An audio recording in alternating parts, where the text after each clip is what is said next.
Hello friends, welcome back to the new friends. Today guys we are going to talk about how can we solve guys our talkback problem in a technophone. Friends, you have problem guys, the talkback problem guys.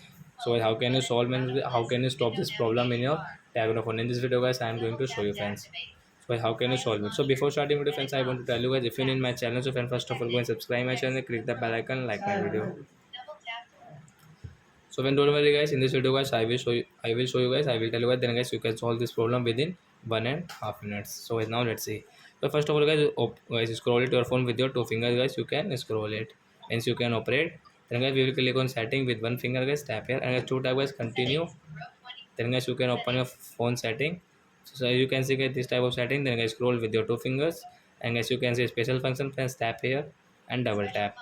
The accessibility, double tap friends. A stock back setting, tap here, double tap. Tap here, double tap.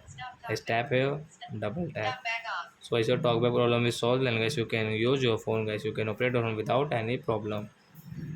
So I hope friends you have understood how to solve talkback problem in Tecno phone. So like that guys you can solve guys your talkback problem in your Tecno phone device. So that's it guys. Thanks for watching the video guys. Now we will meet on next video. Before going guys, please go and like the video, subscribe my channel. Bye bye friends.